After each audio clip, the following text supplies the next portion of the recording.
Very good. So welcome to the finale of this year's online Learning and Architecture Webinar Series from the AASA. I'm Chris Knapp, Professor of Architecture and Head of School at Bonn University, and formerly the Treasurer of the AASA, and I've hosted a few of these webinars previously. So thank you to everyone who is joining us today. So webinar number 6, Reflecting and Rebounding, a roundtable discussion on a challenging 2020 and beyond. And just do a few protocols before we get started. I do want to start by acknowledging the traditional owners of the land upon which I'm currently sitting and broadcasting to you from, the campus at Bonn University, the traditional custodians being the people of the Yungabear language. And I want to pay my respects to the traditional owners, past, present, and emerging, in the spirit of reconciliation, and also extend that to wherever you might be watching and joining us from today. And so this series, our 2020 series, which really began as a response shortly after the pandemic set into our part of the world back in March, was really born out of a spirit of, how can we collaboratively and collectively, talk about, discuss, and support each other through this period, and the AASA being equipped to be able to get onto things. We'll just mute that one more time. So firstly, just before I forget to, I want to thank Mohammed Maki, who has curated this year's series for us on behalf of AASA and helped us to organize the 5 previous ones, which you can see on your screen now, as well as today's session. So thank you very much, Mohammed. It's been a really productive and successful year, I think, and look forward to doing some more of these in 2021. And also thanks to Martha Liu, who is our AASA Secretariat, who's also been instrumental in organizing things on the backside. So thank you very much to Martha and Mohammed. And so today's session, just to quickly introduce our speakers, and we'll get into things. So joining us today, we have Dr. Chris Brisbane, who's the Program Director at the University of South Australia Architecture Program and is the incoming AASA Treasurer. Thank you, Chris. And Associate Professor Dagmar Reinhardt, who's the Chair of Architecture at the University of Sydney, who's also presently a contributing member to our Climate Change Committee with the AASA. Dr. Kate Hislop, the Dean and Head of the School of Design at the University of Western Australia. So thanks for joining us a bit earlier in the day. I guess it's your lunchtime there, Kate. Down in Melbourne, Professor Naomi Steed from Monash University, Head of Department there. And from later in the evening, Peter McPherson from the Future at Unitec in Auckland, Head of School there, and also the AASA President, and Associate Professor Philip Oldfield, who's the Head of Discipline at the University of New South Wales Built Environment Program in Architecture. So thank you very much to the panelists for taking the time and putting the energy into today's conversation. And so today we'll just try to structure this. I'll get out of the way very shortly after my introduction. The plan is to follow the 40-40-20 model, and that's not a workload model, even though that may be familiar to some of us in academia. The idea is to give kind of equal weight to reflecting upon 2020 and equal weight again to forecasting into the future, or the sort of the rebound step from 2020 into 2021.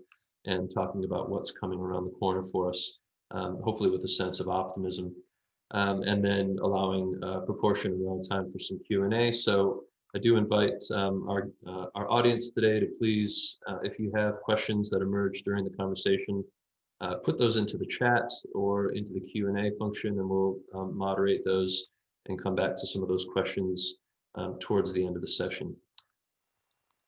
Which I've just described via this slide. And if we can't get to all the questions, we can try to provide some answers through the AASA website.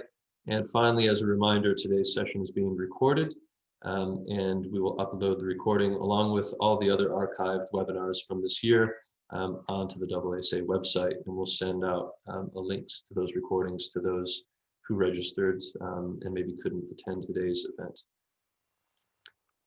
And that's what our website looks like presently. So go find our archived webinars and all the other good resources that the AASA has on offer. And just, I wanted to take the opportunity to make a shameless plug. I mentioned previously the Climate Change Committee. That is a new sort of standing or working party within the AASA, which I actually failed to mention that also Naomi and Philip are also involved with. Hopefully everybody that's attending today or watching this has heard about or maybe even has received a climate action scoping survey, which we've asked you all to return to the AASA by Monday of this coming week. So if you can please do that, I just wanted to take the time to say, please do that and poke at you all. All right, that aside, let's get on with things. So I wanted to start, and in no particular order, but I might just pick on Naomi to go first. I was going to ask each of the panelists to respond to a question or a prompt, really to initiate this discussion about, well, what the heck just happened in 2020? Who knew that this is what we were going to be, even talking about or discussing 12 months ago? Something that was really scarcely on our radar, which is the pandemic and the things which really shaped this year. And I'm actually just going to hop out of my slides so that we can all look at each other once again, and ask Naomi to, I guess, start by positing for us one specific challenge that really sticks out in your mind in terms of this year, and maybe it's hard to identify just one, as well as something that inspired you, that eventuated in 2020.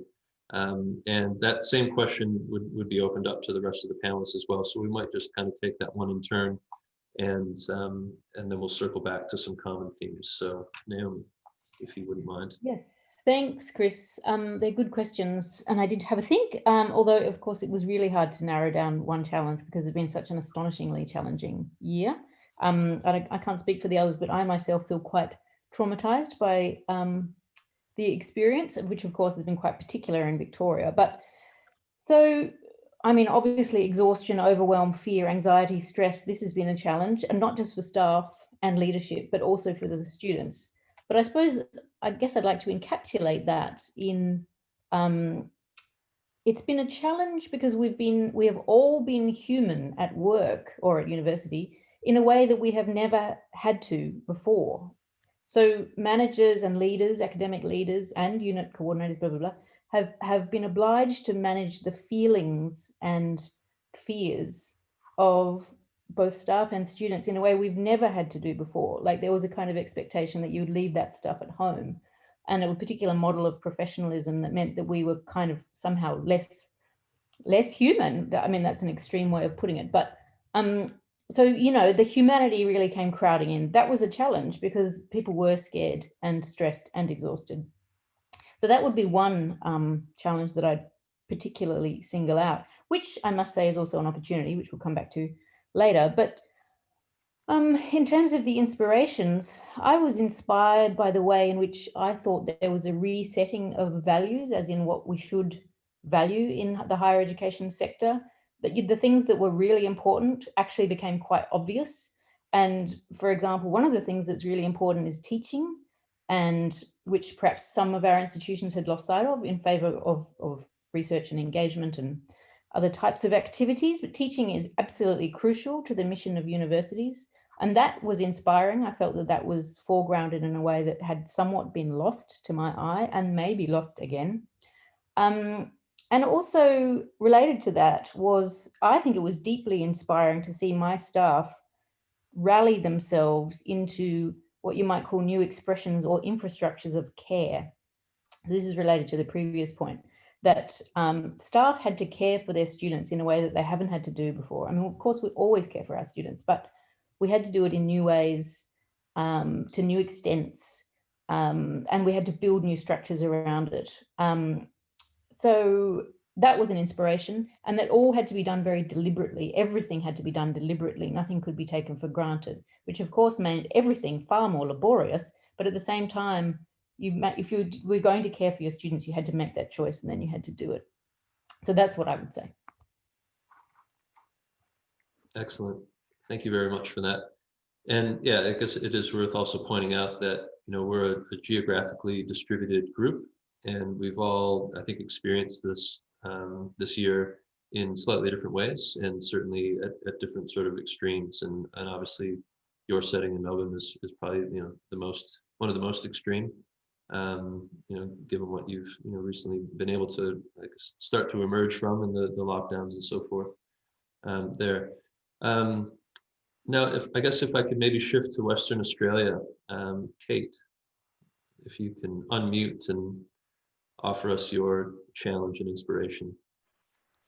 Humorously, I'd say perhaps the biggest challenge for us all has been to remember to unmute in such forums. And I still forget, so thank you for that reminder. But I think, probably building on what Naomi's just said, I think the challenges and the inspirations have been very much two sides of a coin. And I think we have had to dig super deep this year, and I think our experience in WA has been very different to Victoria, and I think we feel very lucky and fortunate here, but at the same time I think we've had different kinds of challenges to deal with.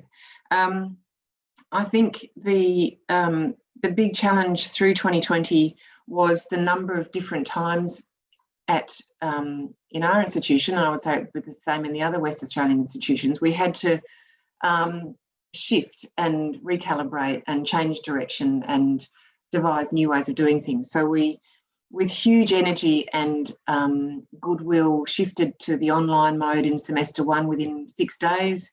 I think all of the staff in architecture would have been amazed, actually, and I was certainly incredibly thankful for and proud of the staff who within that time shifted every single unit into an online mode. So staff who were initially saying we surely can't possibly do all of our studio teaching online or our practical classes, we managed to do the lot in a very short space of time, and with also very strong support and goodwill from students. But then in semester two, we came back on campus, and then we had to shift to a hybrid mode, which was actually more challenging and has been more tiring. So the challenges have been ongoing in that we have not been able to settle into one mode. We've had to continue to adapt. And I have seen in the latter part of the year the huge impact that's had on staff and students, just really running out of puff. So I think that the challenge has been trying to find capacity, to continue to dig deeper and deeper, to find the capacity, and that's at the individual level, at the infrastructure level, at the government level, to kind of withstand the crisis that was COVID, but it's also hinged, it's connected to the environmental crises, and, gosh, the political crises have been extraordinary as well, and the social. So I think all of those things have rattled us, have derailed us, have challenged us in ways that have, I think we need to be very mindful of how long the tail of this will be into next year. So that's equally been inspiring, and again, the rapid response by individuals, by the university, by students to new modes of learning. I think what I've been really inspired by, and today is an example of this, is the global scale of connectedness that we have found, and closeness that has been offered to us through this virtual connectivity. So for all of the things that we dislike about the online world, I think it's opened up opportunities that we would never otherwise have found, and I think that's been of enormous benefit to our teaching, to our research, to our engagement in these sorts of forums. I've been inspired by individual students who have gone, to extraordinary lengths to be able to stay studying, almost making themselves homeless in the sense that they, kind of camping outside McDonald's so they can dial into classes, or literally a girl who, lives away from Perth, and she commutes once a week, does her classes face-to-face, kind of camps in a car, drives back home for the weekends. Those are really inspiring demonstrations of people's passions and persistence. And then lastly, just I think we will all have found inspiring examples around the world in our own streets of communities coming together, you know, celebrating Anzac services in driveways at 5 a.m. with candlelight and singing. And, you know, so I think there has been, as Naomi suggested, an amazing reset in terms of not only values, but connectivity and desires to be communal. So I think that's all I wanted to say.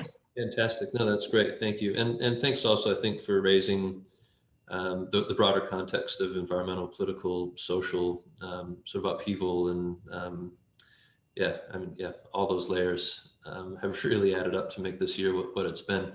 So I might just now pivot to Sydney, to UNSW, and ask Philip for his thoughts. Thanks, Chris. God, where to start with a challenge, eh? I guess the one I'll talk about is the challenge of equity.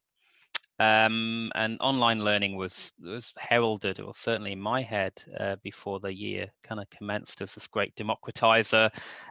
You know, anyone could join learning. It could really open it up. But it does require a few things: good internet, a good computer, model making facilities at home, and something as simple as, say, you know, wanting to turn your camera on.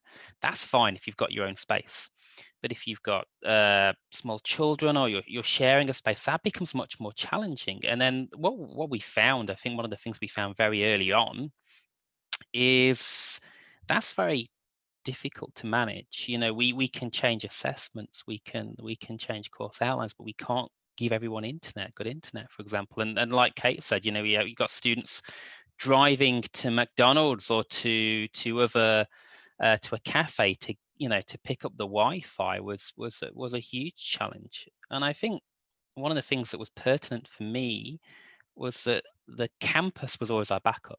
You know, the campus was always the great leveler, that we could provide certain facilities and infrastructure that provided a degree of escapism or quiet or good internet access, and that went away for a long time. And I still think that is a kind of a challenge to face. And we've examined lots of ways around it. As I say, we've changed assessments, we've changed course outlines subtly and in other ways. But it's that's one that's been really resonated with me. So that's a kind of negative side, I guess. On the positive side, look, I mean, there's the obvious things, and I think Naomi and Kate have touched upon these. You know, the collegiality of colleagues pushing in the same direction. You know, I think back to March. I think it was like a Wednesday. I was off. I had the flu, probably not COVID, but I was off. And then we were told on a Wednesday, look, by Monday next week, you're online. I mean, could you imagine? No one had any idea that was going to happen. And okay, get the mobile phone out, start ringing around people, and you know, we're doing a lot of training, upskilling everybody, and everyone just moved mountains. It was incredible. And the other side of that as well is the resilience and good-naturedness of our student body who've come along with this. And I mean, for example, it's been one of the most active years at UNSW in terms of our student society, with events on events and support mechanisms every week. But if I had to pick one thing, I think one positive thing that I think has really come out of this year, it's this slowly evolving attitude that we can use the disruption of 2020 to generate new ways of thinking, learning, practicing, to tackle kind of future challenges, to make things better, to make things different. That we don't want to go back to how it was. You know, we want to layer in the values and the new ways and the upskilling of everybody into new ways of thinking next year. And maybe that can help us tackle some of the even bigger challenges than COVID, things like climate change and social inequality. Excellent. Thank you very much, Philip.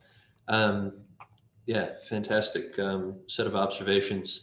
I might just jump further east to Peter, sitting in Auckland, and hear a bit about your experience, Peter. Thank you, Chris. Yep, very east. I'm going to start with inspiration. So I think it's very similar to what Philip's just observed, and that's the responsiveness of colleagues to the students' needs and the willing to engage with technology to maintain continuity. And that engagement with technology is not always something that's come naturally or easily or readily. And in this moment, people just again went through the upskilling, the training, breaking down those barriers, helping each other, working collegially to ensure that what they love doing, the teaching, was able to continue and they could keep working with the students. I think the other strong part of that is the students' goodwill to respond to that and to keep learning, because without that, we wouldn't have had anything. And I think that comes a little bit back to that conversation around, you know, what do we produce as a learning institution, and often it's seen as the infrastructure. But I think that's slightly weighted back towards it's actually the teachers and the knowledge and the learning that comes from that. And what's really inspiring that's come to my inbox this week was our student body saying, we want to put something on for us, but also for the staff to come and enjoy and celebrate the year. So I think those human connections, what we do for each other and what is important has been the thing that's really come out as an inspiring thing this year. I think the challenge though has always been about finding space, and be that physical or mental or time, space has been the thing that's been the most challenging thing I think this year for many of us. And as a manager, a leader in the school, ensuring that my colleagues are making that space for them that space and time for themselves, so that they stay well, so that they're able to keep going through what has been an extremely difficult year. So I think also we've talked about space to work in, space to do things, but certainly I think that mental space has been something that's been a huge challenge this year. Thank you, Chris. Yeah, very good. No, that's great. The irony of architects not having space. All right, I might now go to Chris in Adelaide. How are things down there? Thanks, Chris. It's hard to follow up after some of those observations. It's hard to find some additional ones. And I think one of the biggest challenges that we've got moving forward now is effectively addressing the change fatigue and its inevitable impacts on staff and students. I think for each one of our institutions have faced very different kinds of shutdowns, and how that's been dealt with on a local level within our institutions, and the kind of the immediacy to which institutions have been responsive, I think, to reconcile that within our different disciplines. But certainly for us here in Adelaide, it's been a constant oscillation of shutting down, of changing restrictions. So we haven't set with any kind of set of restrictions for any solid period of time, which has meant that sometimes I've honestly woken up with absolute fear and anxiety each morning about what emails I'm actually going to be getting about what the changes are I'm going to have to deal with for that particular day, putting out those spot fires, and then basically just resetting and restarting that process every single day. So in the same way, I think that Naomi was saying before that she was kind of quite, I think, correct me if I'm wrong, Naomi, you were saying that staff had to care for students. I think one of the things that has really amazed me this year is how much staff have had to actually care for each other, for other staff. Because I actually do believe that actually staff have been forgotten about in this whole process. So much focus has actually been on our students and on the impacts of supposed deficits on teaching and learning and moving online on our students. Staff have just got on with the job. They've been incredibly resilient. Both my comrades in practice have just got on with the job of dealing with the closures. But it hasn't happened without, I think, a pretty dramatic impact. And we're certainly starting to see, I think, some of that here in Adelaide. And I think repairing some of those networks and repairing some of those communities of practice that started to erode and evolve. I mean, I think there's some incredibly positive things about how those new types of communities have formed this year, both local as well as regional, international. I guess, as Philip was saying before, the democratizing of the internet has caused social equality, but it's also connected us in a way that we probably have never done before. And I think that's thrown into pretty stark relief for us in Adelaide too, the kind of lack of investment in infrastructure. So we've had a lot of students, just like Philip was identifying, who in an abstract way, we've normally looked at all kinds of communication networks and how they spatialize themselves. Well, that's become actually really quite fundamentally real this year as they've navigated out of the world to find places that they can connect to free Wi-Fi at 3 o'clock in the morning across the city in order to do their assignments when they're actually physically not allowed to be on campus. So that obviously brings with it a whole series of other kinds of challenges. But I think the thing I have been most impressed by really is the resilience of my colleagues and my students. But I think that exhaustion is imminent. I think there is only so long that you can continue to pretend that change is something that you welcome on a daily basis. So I do welcome some kind of new degree of, I don't want to say normalcy, but to arrive at some kind of new framework as we move into 2021, I think it's going to be incredibly important to repair some of the damage on health and well-being of the staff and students. Very good. Thanks very much for that, Chris. And Dagmar, if we have your audio functioning. Can you hear me? I'm also connected via, I think there's a little floating image of me somewhere in the line. No, that's perfect. We can see you and hear you. I can't really do that bigger. Thanks. I thought it was absolutely fascinating to have the opportunity to really talk about what happened this year. So I might want to start sort of with the challenges. And to me, there were actually two that made the biggest impact on the way that we have been teaching. One is the challenge of producing community, and that's not only community between academics and our staff, but also producing community within our students, within our tutorial groups, with our course coordinators, but more importantly also between our students, because what you do when you go to university, you want to meet people, and of course learning is a big part of it, but also all other social interactions that happen on the corridor, on the parties, etc.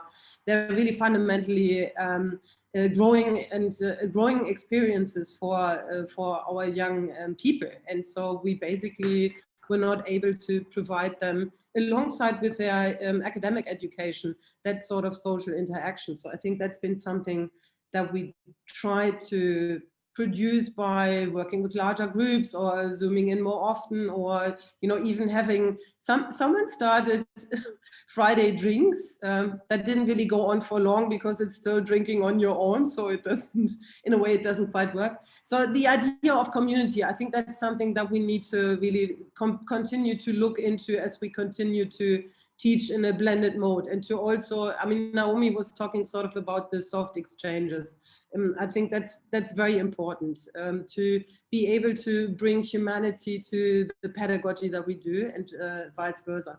And the second one is restrictions. So what I experienced in my teaching is that providing more, feeding more, recording more, providing more references. So I think there's a real challenge in finding the right measure of what can be offered. So restricting yourself as a pedagogue to not offer everything at the same time, because as students then are able to go into more self-guided teaching, there still needs to be an opportunity for them to understand how to best sequence that. I can maybe, out of my bucket, I tried to listen to 2 live lectures at the same time, having 2 devices and then 2 different, and it completely didn't work, so I can't really recommend that. Because I wasn't sure if it was recorded, but it was worth a trial.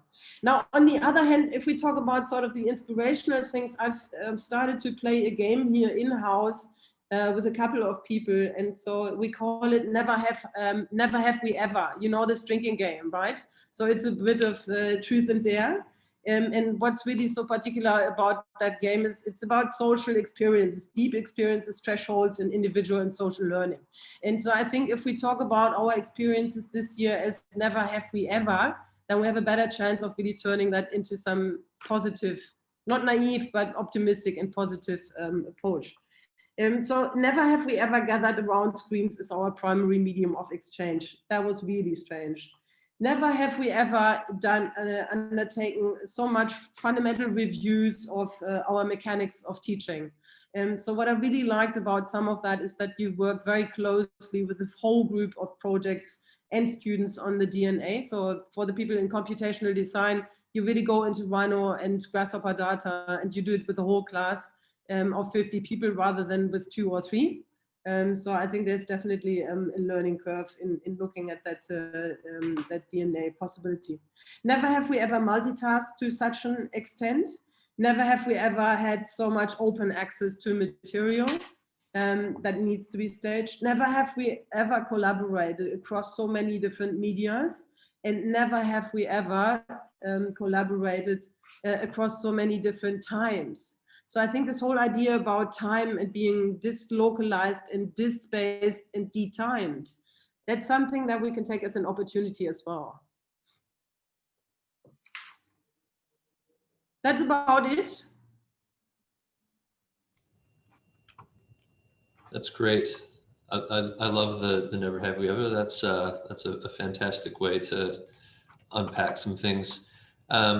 So what I was trying to do as everyone was going through and talking about their various experiences and challenges was to try to record this on a sort of a sheet, which maybe I can do that really quickly so that we can just sort of summarize a little bit. So let me share that once again. So there we have a very truncated version of what just happened in the past 20 minutes, but some interesting, sort of parallels and certainly a lot of, commonality in terms of what we've experienced. I mean, I'm particularly touched by the human dimension that was raised, and what this has meant for all of us, and what we have, the really good things that we have seen come out of one another.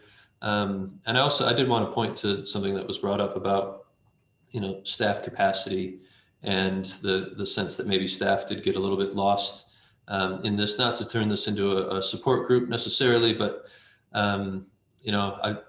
I find that is something that can be easily overlooked because, we do just have to focus on the task of getting on with it and delivering what we need to deliver. And everybody has to, try to row the boat and keep the thing moving forward. But that definitely comes at a certain kind of, toll of exhaustion and mental energy and stamina. So, but really focusing on then, I think, the inspirational, topics, the goodwill and the resetting of values. And I think, the thing that Philip also said, which I think is really intriguing, this idea that this kind of disruption that we've experienced has shown us that we can really be innovative and very adaptive and positive in the face of some extreme challenges, which gives me a great sense of encouragement in terms of looking forward and thinking about the next phases of rebounding. So I guess then to pivot to the looking forward part, I did also ask each of our panelists ahead of time to consider another, sort of listing of things, which would be what do we see as the biggest challenge going forward, but what also might be the significant opportunity or goal that either you have as a program or discipline leader, or perhaps that your institution or your program has for the coming year. So what do we see as kind of the headwinds that are in front of us, and also what do we see as the things that are going to carry us into next year? And I suppose just to keep things balanced, I might just go right back to the top of the order to Naomi, please. Yes. Yeah, it is very interesting how these kind of the thematics interloop and interweave, because I guess for me, the challenge going forward that I see is it's actually a continuation of a challenge that's been continuing for some time, which is, let's call it the exponential increase in workload for staff. And it's like, it was increasing. If we imagine it as a knob, it was increasing and increasing and increasing. And then suddenly there was someone ratcheted it right around, but it will continue to increase. I can't see it going down, not even to where it was before. And the expectations of what staff will produce and achieve in terms of now teaching online, which we all know is more laborious, and when teaching online and off at the same time in a hybrid fashion, as Kate has said, it's even more laborious.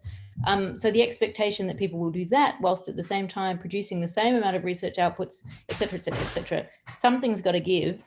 And I see that as being very challenging, I have to say, especially for early career academics. So let's call it the ratcheting up of expectations, and which, of course, as we know, has also disproportionately affected women, because I've been told that the research outputs it was very gendered. Men's research outputs went straight up, immediately up. And women's outputs went immediately down. So I don't know where those stats come from. I can't quote a specific source, but I've been told it was very gendered. So that, I think that is a challenge that will continue and does need to be managed quite openly and explicitly. But the opportunity, I would second exactly what Philip said. I think that the big opportunity is to embrace the real challenge of the age. I mean, the pandemic has been traumatic and a major crisis, no question about it, and terrible, and many people have suffered. But the bigger challenge, the bigger, slower, rolling crisis is the climate change biodiversity challenge. And we cannot lose sight of that, because that is the bigger, more existential problem. But we've seen that we can pivot, we can spin on a dime in a way that none of us would ever have imagined. And what's crucial now is to do that again, probably just as fast. In response to the climate challenge, which of course, within which of course I include decolonizing and indigenizing our curriculums as well. These things are interrelated. So that's the opportunity that we absolutely must grasp. I'm going to completely throw this into disarray, Chris. Naomi, do you think this has gone on long enough though, as a global pandemic, in order to really affect that kind of change? How do you mean? Sorry. Well, I just wonder whether the dramatic systems change that's actually required in order to deal with a global problem like the one we're talking about can actually be. I just wonder whether there is so much fatigue that there is a willingness, a broader willingness to return to some form of a version of normalcy that existed before, and a kind of a nostalgia, if you like, wanting to cling on to that nostalgia, and that the immediacy of getting a vaccine will then just simply return us to some kind of a space that looks like what it did before, and that everything will just continue the way in which it did before. That is a significant risk, yes, because everyone is exhausted, and I count myself within that. So who's got the energy to reinvent the system yet again? No one. Do we have to reinvent the system yet again? Yes.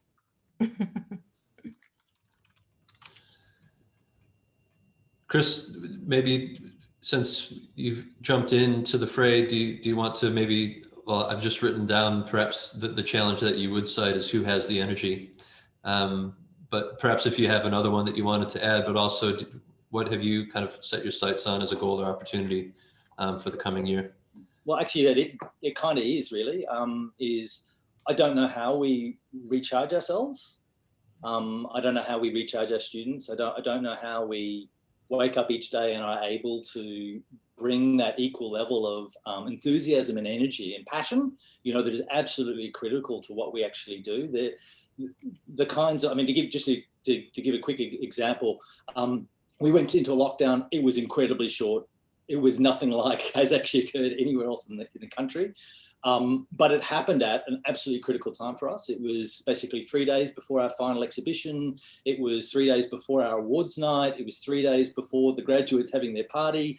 All of those things, I could just see the graduate exhibition planning committee, they were just destroyed by that simple email, because all of their, I guess, hopes and dreams, the banding together across the year, even in response to or in spite of what was actually happening because of the pandemic, that moment was critical to them to reconnect. It was critical to them to, in some way, make sense of, what had actually happened across the year, and they lost that. It was just ripped out from underneath them. I mean, they all understand why, don't get me wrong. I mean, they pivoted straight away and they understood there was absolutely no dissension about it. But it doesn't mean that doesn't have an impact. And so I don't know how we move on from that. I don't know how we step into 2021 in a way and a number of panelists have already said this, that the coattails of the pandemic are going to be quite long, years. I don't know how we can move into a space that can enable our students to get the best out of themselves. I could actually claim that to be maybe one of my aspirations today, is to learn from my colleagues and the panelists, as well as others that are here, to try and kind of galvanize some kind of strategy about how we do that collectively.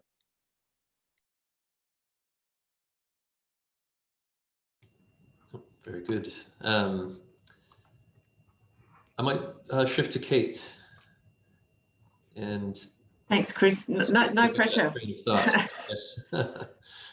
Try and take up the challenge.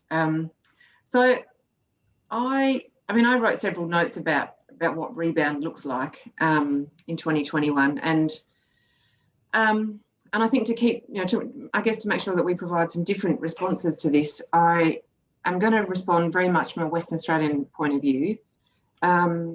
But also, I think the key things to think about, both in terms of the challenge and the opportunities looking forward, I think universities need to look outward. And I think, I know from my point of view, from our university's point of view, we're facing 2021 with a huge amount of uncertainty, both in terms of how we're going to deliver our courses, but actually what our financial circumstances are going to be.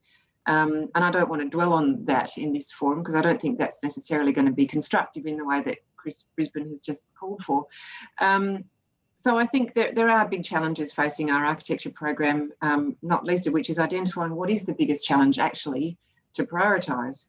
And then I think there are very tangible challenges around how we do progress in the kind of balancing the online face-to-face learning mode. I actually think that the challenge that I'm most interested in coming from Western Australia, and that I think is one that we should be considering as educators, as well as, so we'll inform our curriculum, but also, we sit in a pipeline. We take secondary students and people into a course and educate them with an aspiration that they become practitioners. In WA, I think our greatest challenge in the architectural fraternity, or that's a very gendered term, sorry, I'll retract that one, architectural profession and institutions, I think, is that we are having to navigate the kind of shovel-ready, fast-track mood of our government and development industry with the kind of building back better aspirations that we have at the same time. And those things, to me, could be potentially very mutually beneficial, but I think they might end up being mutually exclusive. And I think that they each speak to how we think about our environmental responsibilities, our responsibilities around biodiversity, awareness of, I think, huge opportunities in regional shifts around the country. There is enormous opportunity for Australia to really rethink what it looks like as an urban place in the next very short period of time. And I think we in schools can play quite an important role in how we frame our curriculum around that and educate people to take part in conversations that are, I think, really exciting. I think we're looking at what might be a very exciting time to be an educator and a practitioner in the built environment. So I think that the challenge is great. The flip side, I think, is a great opportunity. And I think if we can look a bit outside of the immense challenges that I think are facing us as universities in the short term, and try to figure out, again, acknowledging all of the deficits in energy and capacity that we're all facing, what are some of the really big opportunities that we can contribute to? Because I do think they are really worth focusing on and quite exciting. Great, thank you. And no problems in being geographically specific. Speaking from that point of view of what it means to think of the question in the context of Western Australia, because I would actually, I think what you just said is highly applicable to all of us. Philip. Hey, Chris. I think, look, the one of the big challenges we face, and Chris has mentioned it as well, is this idea of change fatigue. more recently, I keep hearing of Zoom fatigue as well, which is, and I mean, my hope for 2021 is everyone gets a break over the Christmas break, really, because there is this real urgent need to kind of recharge. I think it's pretty vital. One of the other challenges, I think, is finding the balance next year. And I think back to the class I teach a big class in term 2 this year on environment for first years. I have 180 students, and in the student feedback, 50%, almost 50%, bang on half said, I love being online. I did the class in my pajamas in bed. I didn't have to get up. I could, really enjoy that. And the other half said, I really want to be back on campus. I go, okay. So that's going to be interesting to resolve that, and to try and find a mechanism that kind of works for everybody. In terms of the kind of opportunity moving forward, I think Naomi very eloquently kind of articulated this idea that, look, as exhausted as we are from change, there is a really big challenge out there. There's really great global challenges out there that buildings and architecture and architectural education has a real connection to. I don't think it's going to be that, I think this year we pivoted remarkably quickly over a week, 2 weeks. Most people just went online. I think for the kind of climate change challenge, it's going to be slower. But what exhausts people is not rapid change, it's constant change. It's constant goalposts moving. And I fear to a degree, we've got some of that. So making sure that's manageable, and that's managed in a humane way, again, going back to something Naomi said right at the beginning, managing the fact that, the higher education space is really in a really precarious position in many ways. And we want to pivot as well. Managing that in a very humane way, I think's my hope for 2021. Great, thank you, Philip. And we're in our order. Peter, yes. Yeah, thanks, Chris. Well, some very, very interesting points, and I might not touch on everything, but I just like to pick up on the point Kate talked about us existing as part of a pipeline towards students getting a job or entering the profession. And I think that's sometimes where we've really seen ourselves sitting, and where perhaps institutions and the administrations have seen us sitting, and jobs for graduates and how many are employed and things like that, a metric that we're measured on. And students coming in, seeing themselves perhaps as customers and acquiring a qualification. But what I think that we've seen with the infrastructure being removed is that the connections that people make and those physical interactions that we have when we're here on campus, seeing each other and learning and doing things together, are something that can't be replaced in the digital world. And I think for me, that for me is my big hope and aspiration, is that we can actually start to learn and utilize those face-to-face times with each other and with our students together as something to build upon what are the important issues facing us, and how do we go about addressing those together. Because I think people can really start to see a power of the ideas and friendships that they might form when they're studying and learning, and where they actually take those into the future. So I think, climate, indigeneity aren't going to be quick fixes. We can start to instill some things, but those things need to be kind of learned and understood by our students and taken with them and carried with them throughout their careers for it to be really effective. So that for me is my biggest inspiration, is that we really take those moments together and really learn to maximize those times that we have in front of each other. Thanks, Chris. Great. Yeah, thank you, Peter. And Dagmar. Yes, Chris, thank you. Okay. Some parts of what I want to say will probably strike some people as a bit esoteric, but on danger of doing that, I'll just go ahead and do it. I think we have a possibility in 2021 to really overcome the body-mind split that we are all working across. And I think we have to do that, because we have spent so much time in Zoom land that it's very easy to break your backs and your bones just by going digital all the way. and you know, sort of staying in bed and sitting with your pajamas in whatever posture you have is not going to do that, because it's still the full frontal screen on your face. If we keep doing that, so it's sort of finding a way to integrate the body in all these conversations that we do have, which are so using the new technologies. That's going to be a challenge. The other one is overcoming something that I would like to call performance frameworks versus support frameworks. Our whole university system is made as you have to be better, you have to be stronger. We do have the survival of the fittest. And I think it's a good possibility to us to move from the I towards the we, where we actually find some pedagogical impulses where we support our students to support each other, and where then the tribe becomes stronger than the individual. I think to us that could potentially be a game change also to help the species to survive. And that I think also would then connect to what had set out before as the primary challenge to move from COVID towards the real important things such as climate change, etc.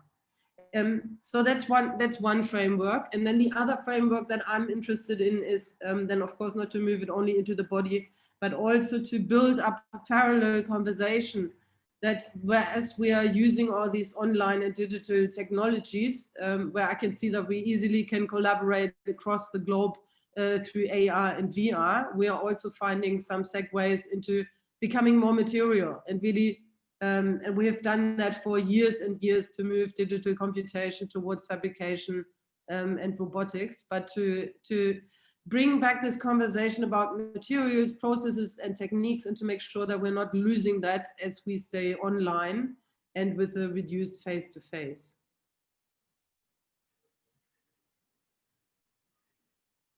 Thank you.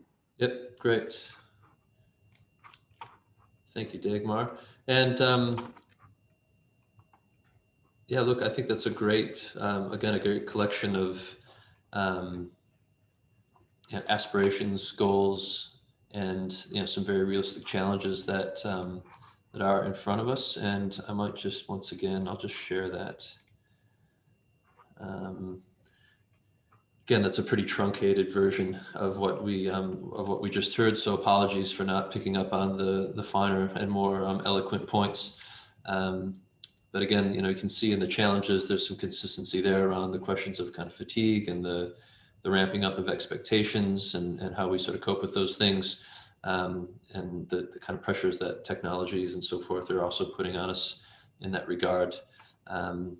But then shifting to the opportunity, assuming that we can, just to pick up on Chris's sort of caution or concern around, can we galvanize in such a way as to move forward? What support frameworks might we need to be able to do that? So I guess I'm just really articulating this as a way to kind of open up a kind of a closing discussion or set of questions. The idea that we do need to rethink our approach to education, rethink how we engage beyond the confines of the university, as Kate was talking about, and really how we can deal with the greater sort of existential crisis. Again, fill out your survey, and how we can get a rest in the meantime to be able to gear up for next year. So let me just stop that. And so at this stage, we've been on for about 50 or so minutes. There's quite a lot of activity that's also been going on in the chat. So I'm just looking over to the sidebar just to try to parse out a few of these points. One of the questions, how might we move from emergency remote learning and teaching to consciously designed, flexible, and blended hybrid learning in 2021? So I think that's an excellent question. So we've obviously learned, we've all adapted again very, very quickly, and we've refined our skills over the years. Certainly we've picked up things. I know in my own faculty, there's been a lot of discussion about, actually there's been some real silver linings to this experience because we've adapted and found some new techniques. We've all become Zoom experts, and amongst other things, we've used, Moodle and all sorts of other Miro board and so on. to be able to integrate and collaborate in ways that we hadn't before. We've also seen, like in my case, I know, certain students who maybe were a bit quieter or reserved interpersonally have really come to shine in the online space, which is pretty interesting. And some of the, the ways that it's enabled, I think, some people to learn in ways that maybe they couldn't before. So there's definitely some real positives that have come out of the technological infrastructure and what we've adapted to. So, but I think this question or this sort of suggestion, what would a consciously designed, flexible and blended hybrid learning sort of pedagogy look like? And so maybe just to open that up, are there any panelists that maybe want to speak to that in terms of what you might be doing at your institution in that regard?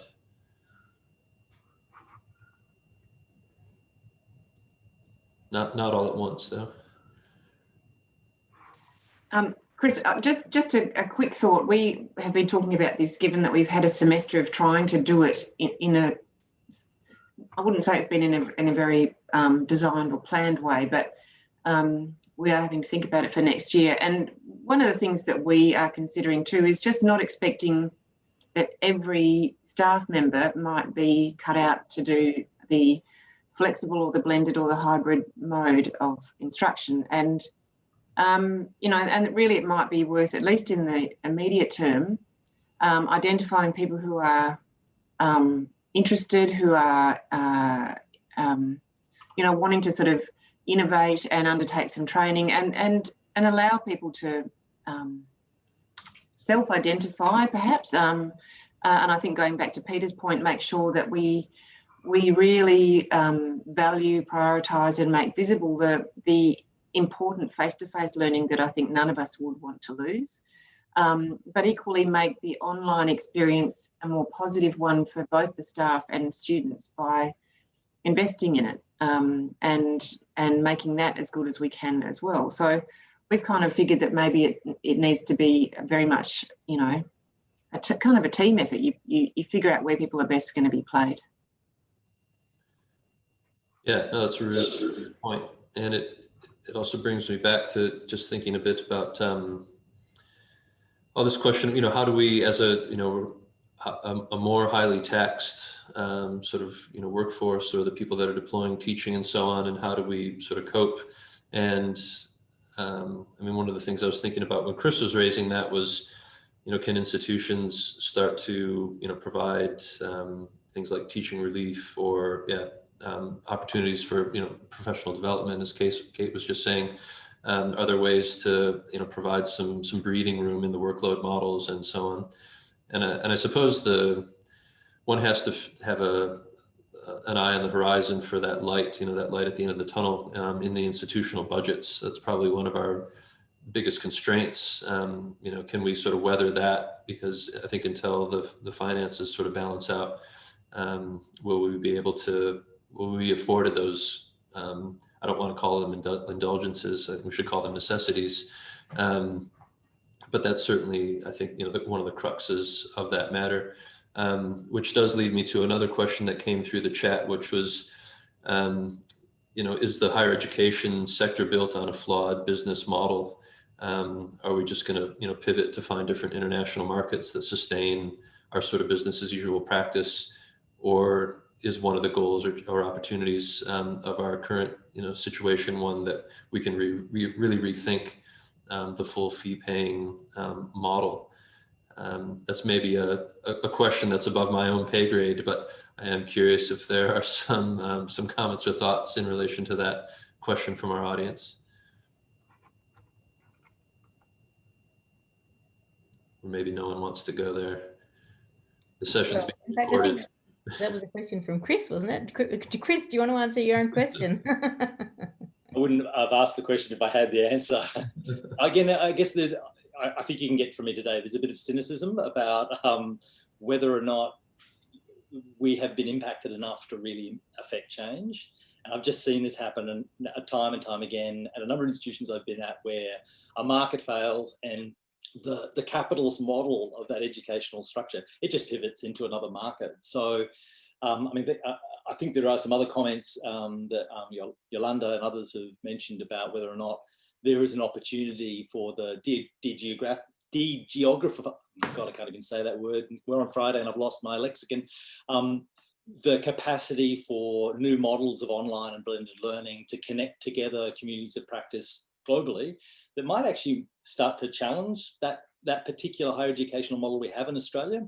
But I'm not completely convinced that the quality of those educational models yet compete with the face-to-face model that we actually are so familiar with on the ground.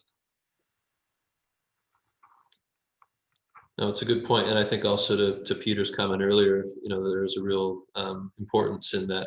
I guess the authenticity of the interpersonal interactions. So one doesn't want to lose that, certainly.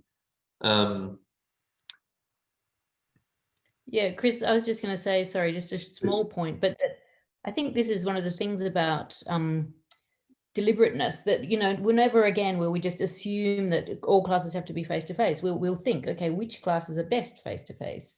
And I won't be surprised if I never give a lecture ever again, because lectures can really be quite effectively delivered online, and then students watch them again and again, and they pause to take notes, and, they watch them in the park or whatever, and it really works. I mean, it's great having a room full of people and giving an impassioned face-to-face lecture, but I reckon that one's gone the way of the dinosaurs. On the other hand, the ability to actually work together over a drawing in studio probably is quite crucial, and the ability for students to work together in groups and have that kind of social interaction and affective bodily connection is essential. Plus, they need to be able to use the workshops. Like, that one really is key. They need to use the equipment, they need to use the workshops. So now we can rethink these things and think, what is the highest value face-to-face activity that we will then prioritize, and what is well done online in a way that suits people who are immune compromised or have living with a disability, or there's an equity issue that online education can be very beneficial for that, or not to mention stuck in wherever they're stuck. So it just seems to me that we can think that through now. We can start to think those things through a bit more calmly and carefully and slowly. And, we've had the fast bit. I think now we'll have the slower bit, which hopefully will be less panicked. Indeed, yes, less panic is a New Year's resolution of mine. So another question, or maybe this is a comment about adopting a soft deadlines approach to submissions to accommodate students' personal challenges, which worked really well, and did not result in students shying away from obligations. I think that was from Yolanda, which, yeah, I think that's also really interesting thing, kind of extending on Naomi's point. What are the things that we adapt and integrate that become new ways that are kind of adjustments to our present way of doing things?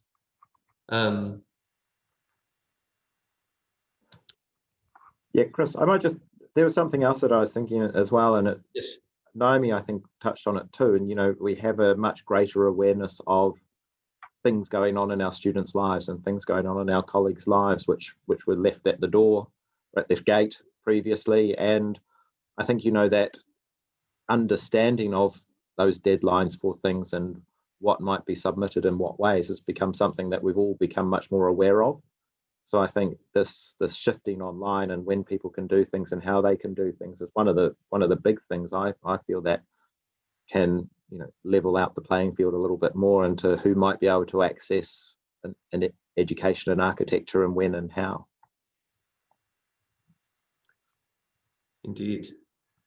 So look, I'm conscious of the time, and also that it's quickly getting late in places like Auckland. We've been on here for a bit over an hour. I just want to maybe open up the floor for any final thoughts or questions or comments from the panelists before we wrap things up. Does anybody have any further thoughts or things that they want to table?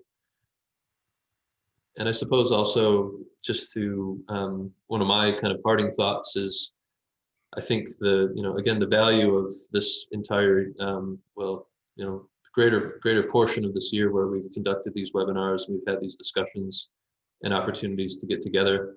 I mean, I found today extremely productive. It's been really, really great. I mean, it's caused me to really reflect on what I'm doing here at my institution with my colleagues and people outside of my discipline. Next week we've got a faculty retreat day, and certainly being able to reflect on what's just happened and what we're going to do to start to push things in slightly different directions in the coming year are on the agenda.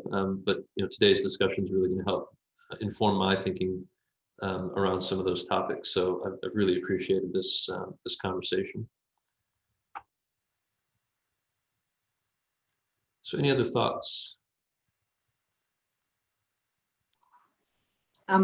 Chris, if I just to say thanks, I think to you and Martha and the AASA and Mohammed, who was on the screen. I can't see if he's there now, but just I know that many of my colleagues have attended these through the year and have found them very valuable. I think it's been great to have the AASA step up to be a support for staff and for our various programs over the year, and I'm sure we equally valued next year. So thank you for the opportunity. Yeah, no, thank you very much, and thanks for taking the time and effort, Kate, and thank you very much to all of you for putting in some thought and consideration to the discussion points today and to the really thoughtful conversation. I think it's been really fantastic. I will take this opportunity just to thank Mohammed one more time for his organizing and curating, and also thank Martha for her administrative support to the whole endeavor, and thank Peter by extension to the rest of the AASA, also for just enabling things like this to happen. And obviously that's thanks to the AASA's program, or excuse me, the program provider members, whose financial support obviously makes things like this possible for us all to collectively benefit from. But yeah, just to end, I thank you to Philip, Kate, Naomi, Dagmar, Chris, Peter, for putting your hand up and accepting the invitation to be a part of today's webinar to close out what has been an extraordinary, but in some ways uplifting year, given what it's shown us about our capacity. So thank you very much.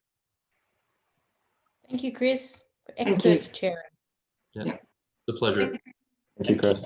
And keep your ears to the ground for some new webinars that are being planned for 2021 for the AASA. Indeed, that's an excellent plug to end on, Chris.